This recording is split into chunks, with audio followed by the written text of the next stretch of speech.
what happens?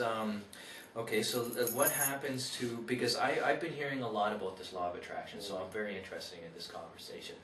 Now, what I have heard about the law of attraction, like there's one person that I know that has spoken to me about the law of attraction. They put out an energy for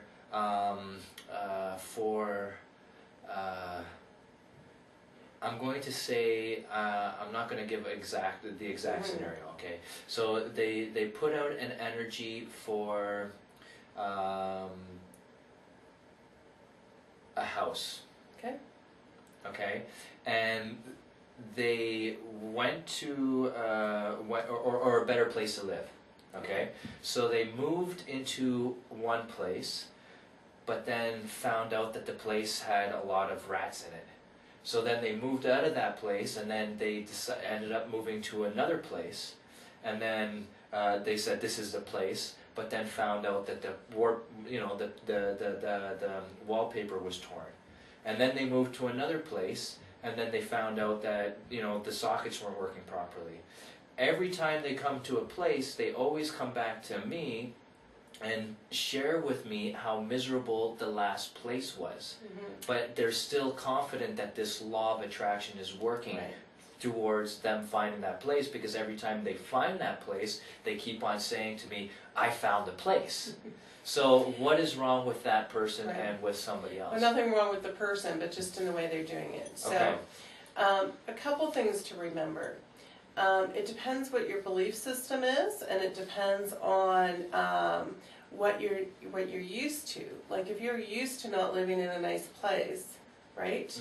And you didn't really describe this new place. If you don't, it's like you've heard of millionaires who win millions and millions of dollars, and they buy beautiful things, and then a year or two later they lose all their money and they're back in a shack.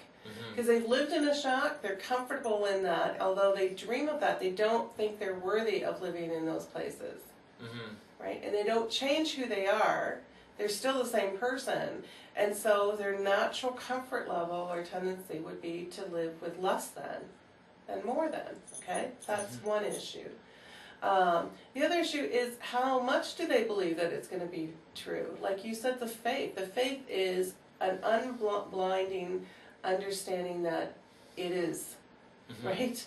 So I know a person who would love to win $1 million. I mean, I know a million people who would love $2 million. But I know somebody who buys a lottery ticket every week and buys it with the intention to win $1 million, but says right after, wow, this is just a joke, I'll never win. What do you think you've just done? You don't believe that that's possible for you. And because your thought, which is energy, has just gone back out of the universe, it kind of then cuts off that intention. Awesome. So basically what you're saying is that you have to constantly keep your thought on the intention. But see, this is where the emotion comes in, because I could dream of winning $1 million, but if I really sat down and thought about all the obligation and all the circumstances that might come in, I might not really want $1 million, right? So when your heart is open and you really want something, then it's congruent with who you are and who your spirit is. And that congruency will help you create. But if it's opposite to who you are, it won't work. Like if it's not in alignment with who you are or your values, it's not going to work. No matter how much you want it, if you're not in line to it, you're not going to get it. Just like many people who are trying to attract others, right, will say, oh, I want somebody who has a good job and is kind and generous and has great communication and on and on. But then you look at their life and they're not those people. They don't have great communication. They don't have a great job maybe. They're not maybe kind and considerate. The qualities that you're looking for in another have to be within you for you to attract it.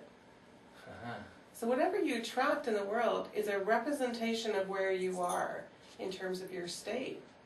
So if you want more of something, you want to be living as if you already have received it, so that you are already abundant and prosperous, so that more prosperity can come to you. If you're feeling lack, or you're feeling less than, or you don't feel like you have enough, Uh-huh. and yet you desire something more, unless you change that feeling of not enough, you're not going to attract it. So before, Because it's like attracts like. so before you consider doing any kind of attraction, you have to be attractive to yourself. Right. Whatever you're desiring, you sort of have to be in that energy. And not 100%. So what I mean is, Oh, you're deep. Oh, this is really cool. is it making sense? Yeah. Yeah. So, you know, I'm going to make it really simple. Okay. Because I like now things, you know, I can go deep, but I like simplicity in some ways. I like deep. Give me deep. Well, this is deep, but really it's about the essence of love. Okay. If you are incongruent with yourself, Mhm. and you're desiring something, if it's of loving energy or good energy, Uh-huh. then it will come to you, no question. You just hold the faith and you wait. You. But if you're in a negative energy and then you're trying to get something positive, it's not going to work. Or if you're, you know, Yeah. not loving and you want something loving, unless you make the change and raise your vibration to match it, it's not going to work. Did you read my blog? You know, I think that's There's fine. the on the WordPress thing. You asked me to make five. Okay, so you asked me to make a list of values. Of values, and you came up with 5. I came out with like 13, but the Good. last. What's 13? Take away 5. 8. 7. 7? 8. Okay, so the last 8 were just values because you told me I have to make up 13.